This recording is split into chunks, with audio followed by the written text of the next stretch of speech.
The galaxy didn't hear the screams when New Haven died. 15,000 souls, gone in a single night, and the stars stayed silent. The Federation called it regrettable. The hegemony called it necessary. Earth said nothing. No retaliation, no response. Just silence. And in that silence, something ancient stirred. Not rage, not vengeance, purpose. This is the story of what happens when humanity stops talking and starts preparing. The day Earth fell silent, the Galactic Federation Council chamber had witnessed many historical moments over its 3,000-year existence. Built from crystallized starlight and suspended in the gravity well between twin suns, it housed representatives from 47 different species. Each delegate sat in their specially designed atmospheric pods, breathing their native gases while universal translators converted thoughts into understanding. Today felt different. The usual hum of diplomatic chatter had fallen to whispers. Even the Zephyrian cloud beings had condensed into worried gray masses, their usual cheerful yellow glow dimmed to an anxious amber.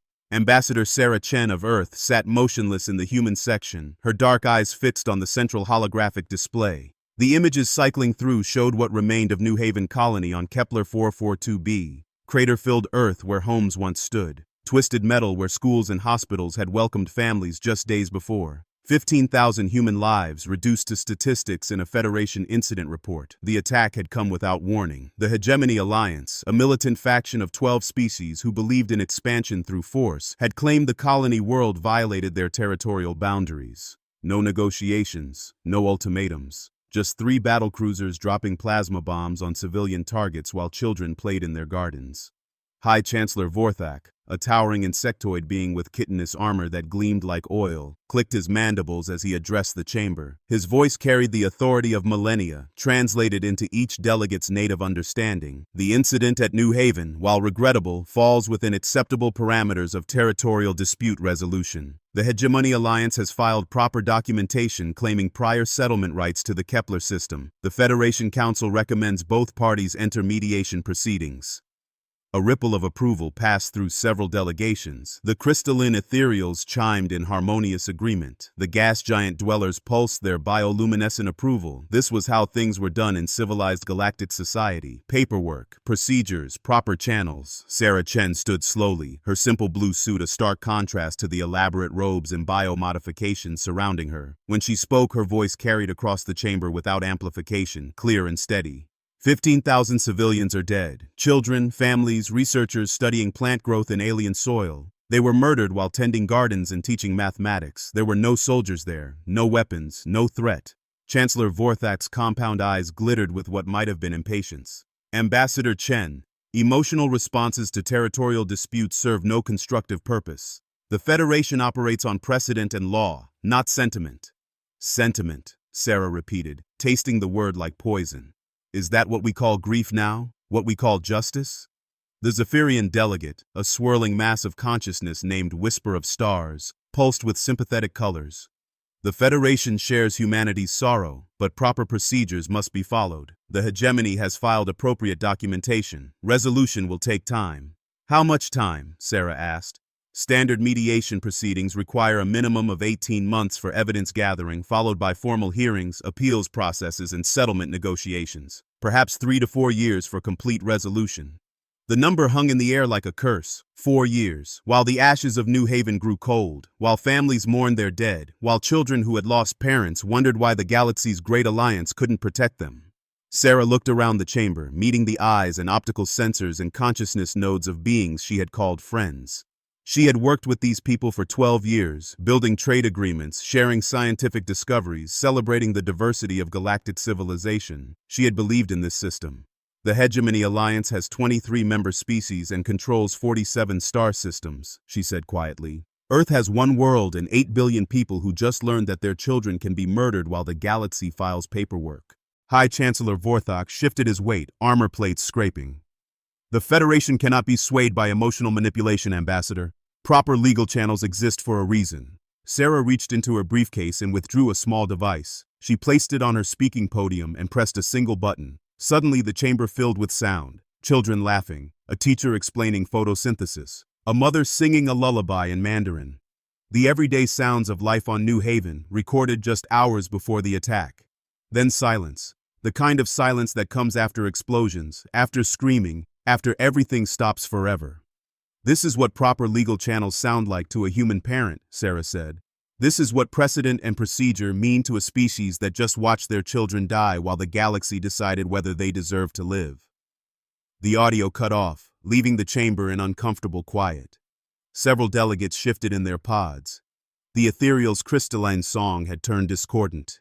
Even the militant Kresh delegation looked uncomfortable, their battle-scarred hides twitching with what might have been shame. Sarah gathered her papers with methodical precision. Earth withdraws from all Federation proceedings pending the completion of mediation. We will handle our grief in our own way. Chancellor Vorthak's mandibles clicked rapidly. Ambassador, you cannot simply withdraw from galactic civilization. The Federation provides protection, trade agreements, technological exchange. Earth benefits from our alliance. Sarah paused at the chamber exit, her hand on the bioscanner that would seal the human section permanently. The Federation provides protection, she repeated. We'll remember that. The door sealed with a soft hiss, leaving the human delegation pod dark and empty for the first time in 12 years. Within hours, the changes began. Human trade ships stopped answering Federation hails. Human research stations went dark. The bustling human sectors of major trading hubs emptied overnight, leaving behind only echoes and unpaid bar tabs. Most disturbing was the silence. Humans had always been chatty, filling communication channels with everything from scientific discoveries to entertainment broadcasts. They shared music, art, stories, jokes that didn't translate but somehow still made other species laugh. Human voices had become part of the galaxy's background noise, as constant as stellar radiation. Now, nothing. No signals from Earth, no transmissions from human colonies, no response to diplomatic overtures or trade offers. It was as if humanity had simply stopped participating in galactic civilization. 3 weeks later, Ambassador Whisper of Stars approached the sealed human pod in the Federation chamber. The Zephyrian's gaseous form pressed against the biobarrier, trying to sense any sign of life beyond. I know you can hear me, Sarah, the consciousness whispered through the barrier. Your people don't have to do this alone. The Federation cares about humanity. We're working on expediting the mediation process. The pod remained dark and silent. Word spread through diplomatic channels. The humans were mourning. Everyone agreed. It was understandable. Primitive species often had strong emotional reactions to loss. They would return to civilization once their grief subsided. But weeks turned to months, and still no word from human space. Trade routes that had depended on human cargo ships found new suppliers. Research projects waiting for human expertise adapted or failed. The galaxy moved on, as it always did. Only a few beings noticed the subtle changes beginning in the outer systems. Asteroids moving in unusual patterns. Deep space sensors detecting metallic objects where none should exist. Ships appearing on the edge of scanner range, then vanishing before proper identification could be made. The Hegemony Alliance paid no attention to these reports. They were busy consolidating their claim to the Kepler system, strip mining the worlds they had cleared of human presence. The New Haven colony site had been converted to a processing facility, extracting rare minerals from the soil that had once grown human gardens. Chancellor Vorthak filed regular reports with the Federation Council, noting the successful integration of former human territories into the galactic economy. Property values in the system were rising, production quotas were being exceeded. It was, by all measurable standards, a success. He did not mention the growing unease among his troops stationed in the system. They reported strange sightings at the edge of their patrol routes. Objects that looked like ships but registered as asteroids. Energy signatures that appeared and disappeared without explanation. Most disturbing, they sometimes found memorials left on asteroid surfaces, small plaques written in human languages, marking the names of the New Haven dead. No one knew how they got there. Security footage showed nothing. Orbital sensors detected no intrusions, but the memorials kept appearing, as if grief itself had learned to travel through space. In the Federation Council chamber, the human delegation pod remained sealed and dark, a silent reminder of the species that had withdrawn from galactic civilization. Most delegates had stopped noticing it. There was always other business to attend to, other crises to manage. But sometimes, in the quiet moments between votes and speeches, some of the older ambassadors would glance at that dark pod and wonder what the humans were doing in their self-imposed exile. They were about to find out. What humans do in the dark. 6 months after the New Haven massacre, Captain Zrixth of the Varnaki Trade Consortium received a distress call from the outer spiral shipping lanes. His crystalline ship, the Prophet's Edge, had been hauling processed metals from the core worlds to the frontier markets, a routine run he had made hundreds of times. The distress call came from coordinates that should have been empty space. According to all navigational charts, there was nothing in that sector but cosmic dust and the occasional ice comet. But the signal was clear, broadcasting on emergency frequencies in perfect Federation standard. "This is human cargo vessel Terra's Hope requesting assistance. Engine failure, life support compromised. Please respond." Zrix's ship AI immediately began scanning the coordinates. "Captain, I detect no vessel at the signal source. However, the distress beacon is definitely present and functioning." The crystalline being flickered with confusion, his translucent body shifting through worried yellow hues. "Set course for the beacon. Prepare for emergency rescue protocols." What they found defied explanation. Floating in empty space was indeed a human cargo ship, but it was like no vessel in the Federation database. The hull appeared to be made from salvaged materials, sections of different ships welded together with visible seam lines. Solar collectors had been attached at odd angles, and what looked like retrofitted asteroid mining equipment protruded from the cargo bays. "Terra's Hope, this is Captain Zrix of the Prophet's Edge. We found your position, but our sensors show no life signs aboard your vessel." Silence. Then, a human voice, tired but amused. "That's because we're not aboard, Captain. We're inside." Before Zrix could ask what that meant, his ship's proximity alarms began screaming. The asteroid his ship had been approaching, a rock formation he had dismissed as navigation hazard, was moving.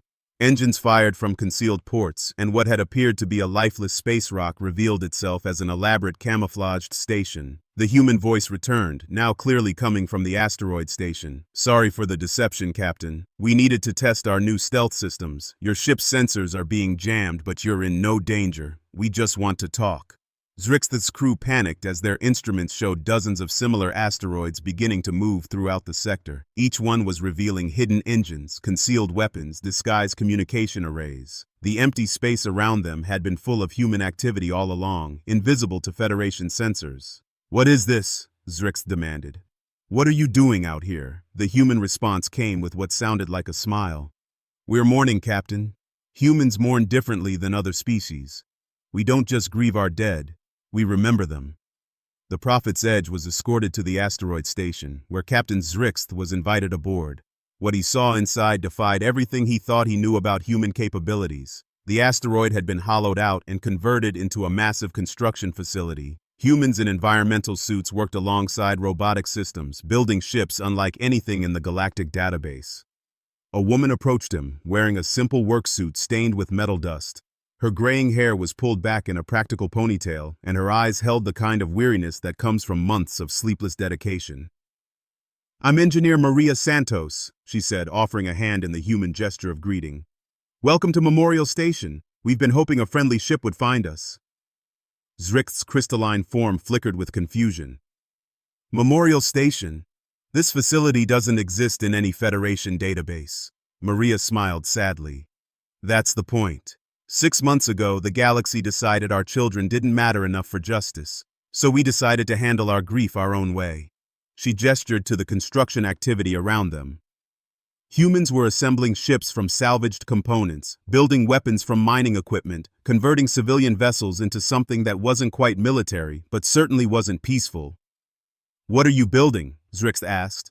"Memory," Maria replied. "The Federation thinks humans will mourn for a few months and then return to normal. They don't understand that we don't forget, we don't forgive, and we don't wait for permission to protect our own." Over the following weeks, reports began reaching Federation space of similar discoveries. Trade ships reported encountering human ghost fleets in sectors that should have been empty.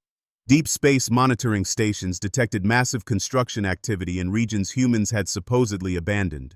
Most disturbing, reconnaissance drones began finding human installations built inside asteroids, on rogue planets, and in the dark spaces between star systems. The humans hadn't withdrawn from galactic civilization. They had gone underground, building something vast and coordinated while the galaxy assumed they were simply mourning. Ambassador Whisper of Stars called an emergency session of the Federation Council. The Zephyrian's gaseous form pulsed with urgent colors as reports poured in from across the galaxy. 17 different sectors have reported human activity, the consciousness announced.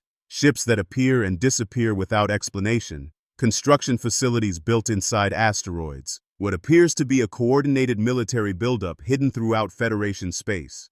High Chancellor Vorthak clicked his mandibles dismissively. Impossible. Humans lack the technology for such widespread operations. Their industrial capacity is limited to their single-world system.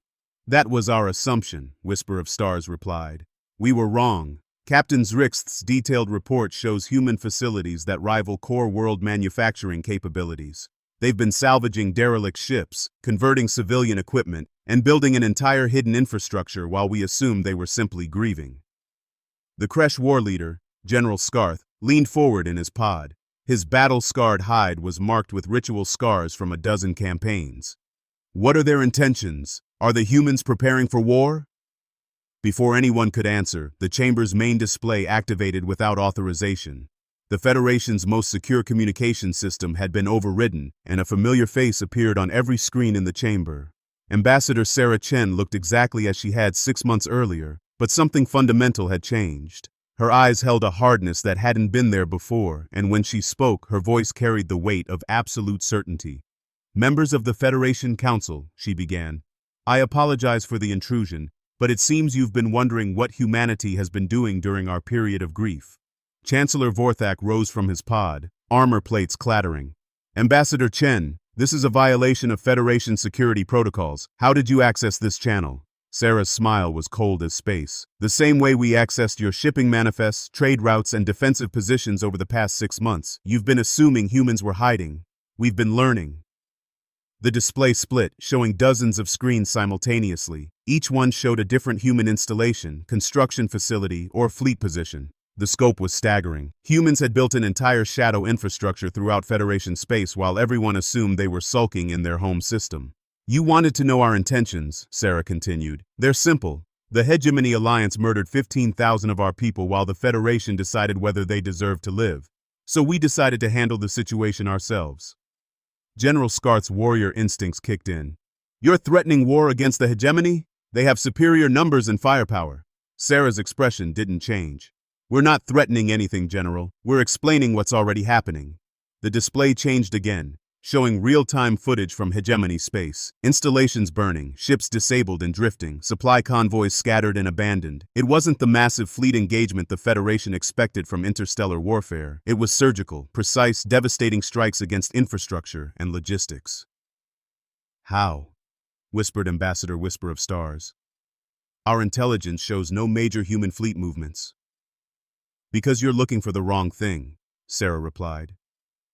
You expect humans to fight like other species, with grand fleets and formal battle lines. But we learned something during our months of mourning. We learned that grief makes humans creative. The screens showed human ships that barely looked like ships, converted mining vessels with improvised weapons, cargo haulers modified for stealth operations, even luxury yachts retrofitted with military-grade electronics and crewed by humans who looked more like farmers and mechanics than soldiers. We didn't build an army, Sarah explained. We built a memory. Every ship you see is crewed by people who knew someone on New Haven. Every strike is planned by families who lost children. We're not fighting for conquest or territory. We're fighting to make sure the galaxy never forgets what happens when you murder human civilians. Chancellor Vorthak's voice carried a note of fear for the first time in his long diplomatic career. The Federation cannot sanction unauthorized military action. There will be consequences. Sarah's image leaned forward, and when she spoke, every being in the chamber felt the chill of absolute determination. There already are consequences, Chancellor. The Hegemony is learning them right now, and tomorrow, if you're very careful and very lucky, you might avoid learning them yourselves. The signal cut, leaving the Federation Council in stunned silence. Outside the chamber's windows, stars that had seemed peaceful and distant suddenly felt much closer and much more dangerous. In the darkness between those stars, humanity was no longer mourning. They were remembering. The price of underestimating Earth. The emergency session of the Federation Council had been in continuous debate for 72 hours. Delegates from 47 species argued, pleaded, and demanded answers to questions no one could answer. How had humanity built a shadow fleet without detection? Where had they acquired the resources for such massive construction projects? Most importantly, How were they simultaneously attacking hegemony positions across 12 different star systems? High Chancellor Vorthak had not left his pod in 3 days. His chitinous armor had dulled from stress, and his compound eyes showed the strain of sleepless nights reviewing intelligence reports that made no sense. The Hegemony Alliance's military superiority should have made human resistance impossible. Instead, hegemony installations were being systematically dismantled by forces that appeared from nowhere and vanished before reinforcements could arrive. The chamber doors opened without ceremony, and Ambassador Sarah Chen walked in as if she had never left. She wore the same simple blue suit, carried the same worn briefcase, but everything else about her presence had changed. She moved with the confidence of someone who no longer needed anyone's permission. Ambassador Chen, Chancellor Vorthak began, his voice carefully controlled. The Federation Council demands an immediate explanation for humanity's unprovoked attacks on Hegemony Alliance territories. Sarah took her place at the human delegation podium, setting down her briefcase with deliberate precision. The chamber fell silent as she activated the holographic display system. Unprovoked, she repeated, letting the word hang in the air. Let me show you what provocation looks like to a human. The display lit up with a star map of the galaxy, showing trade routes, diplomatic boundaries, and military positions. Then it began to change, overlaying new information that made several delegates gasp in recognition. This is the galaxy as you see it, Sarah said. Clean borders, regulated shipping lanes, civilized territorial boundaries. This is the galaxy as humans have learned to see it. The map shifted, showing the same space from a different perspective. Now it revealed hidden supply lines, secret military bases, and clandestine resource extraction operations. The Hegemony Alliance's territorial dispute over New Haven was exposed as part of a larger pattern of expansion through carefully orchestrated incidents. For the past 18 months, the hegemony has been systematically provoking territorial disputes with weaker species, Sarah explained. They attack civilian targets, claim legal justification, and then strip-mine the conquered worlds while the Federation processes paperwork. Ambassador Whisper of Stars pulsed with shocked colors. These intelligence reports. How did humanity acquire classified hegemony data? Sarah's smile was sharp as a blade. The same way we acquired classified Federation data, Zephyrian communications, Kresh military protocols, and ethereal financial records. While you assumed humans were hiding in grief, we were learning, we were listening, we were preparing. The display changed again, showing the scope of human infiltration into galactic systems, communication networks that had been monitored for months, supply chains that had been mapped and analyzed, defense systems that had been quietly studied and cataloged. General Scarth of the Kresh delegation leaned forward, his battle-scarred hide twitching with professional curiosity. You've been conducting espionage operations against Federation members? We've been protecting ourselves, Sarah replied. 6 months ago, we trusted the Federation to provide justice for murdered civilians. We learned that trust was misplaced, so we decided to ensure our own security. Chancellor Vorthak's mandibles clicked rapidly. The Federation cannot tolerate such violations of sovereignty. There must be consequences for unauthorized intelligence gathering. Sarah activated another display, this one showing real-time footage from across the galaxy. Human ships were emerging from hidden bases, revealing the true scope of their months of preparation. These weren't the improvised vessels the Federation had glimpsed earlier. These were purpose-built warships, constructed from salvaged materials but designed with human ingenuity and determination. You want to discuss consequences, Chancellor? Sarah asked. Let's discuss consequences. The display focused on a hegemony command center in the Rigel system. As the Federation watched, human ships materialized from what had appeared to be empty space. But instead of opening fire, they broadcast a signal on all frequencies. A human voice, speaking in perfect hegemony standard, filled the command center's communications array. This is Captain Maria Santos of the Human Memorial Fleet. You have 60 seconds to evacuate all civilian personnel from this facility. The hegemony commander, a reptilian being named War Leader Krex, snarled his response. Human scum, you dare threaten a hegemony installation? We will crush your pathetic vessels. 50 seconds, came the calm reply. What followed was not the massive space battle the Federation expected. The human ships didn't engage in traditional combat. Instead, they demonstrated precision that bordered on the supernatural. Weapon systems were disabled with surgical strikes. Communication arrays were severed with pinpoint accuracy. Life support systems were left intact while military capabilities were systematically dismantled. In less than 10 minutes, a hegemony fortress that had taken years to build was reduced to a floating debris field with escape pods carrying confused but living survivors. How? whispered the ethereal delegate, her crystalline form resonating with disbelief. Sarah's expression remained steady.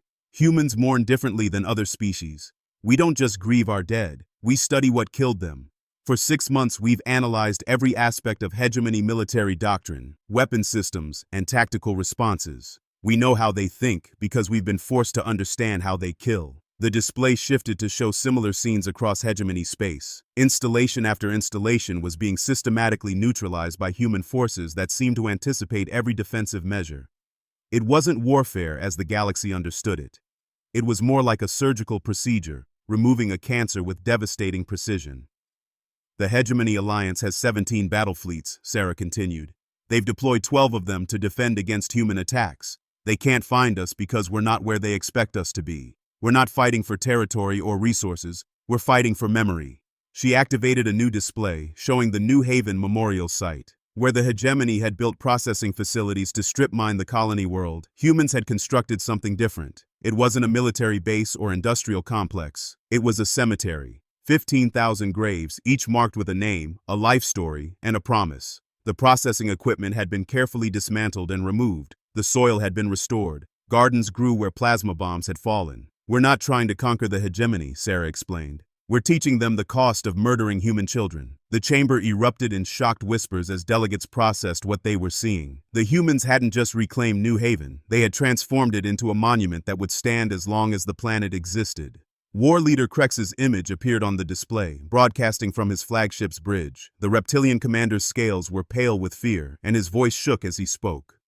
Human fleet, this is Supreme War Leader Krex of the Hegemony Alliance.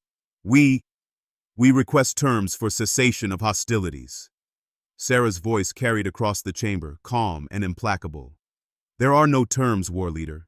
There is only understanding. You will withdraw from all systems claimed through civilian attacks. You will provide full restitution to surviving families of those you've murdered. And you will ensure that every being in your alliance understands what happens when you target human civilians.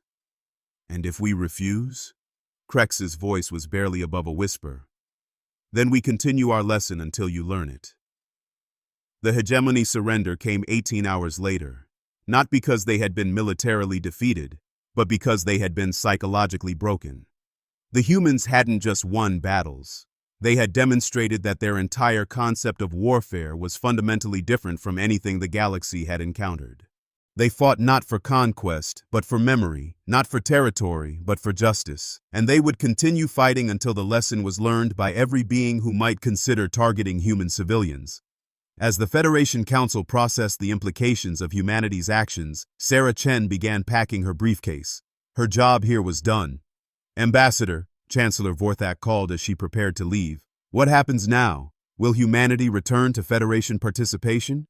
Sarah paused at the chamber exit, her hand on the bioscanner. When she spoke, her voice carried the weight of 15,000 graves and the promise of billions of living humans. We never left the Federation, Chancellor. We simply learned to protect ourselves when the Federation wouldn't protect us. The lesson is over. The memory remains. She looked around the chamber one final time, meeting the eyes and sensors of beings who would never again underestimate the species from the small blue world. We don't seek your fear, she said quietly. We seek your memory. Remember New Haven. Remember what happens when you murder human children. And remember that humanity doesn't start wars. The chamber door sealed behind her, but this time it didn't lock. The human delegation pod remained open, ready for Earth's return to galactic civilization. Outside the station windows, human ships were already disappearing back into the darkness between stars, returning to their hidden bases and memorial installations. They had made their point. The galaxy would remember. And somewhere in the restored gardens of New Haven, flowers bloomed where children had once played, tended by humans who would never forget and never forgive those who threatened their own. The lesson was over. The memory would last forever.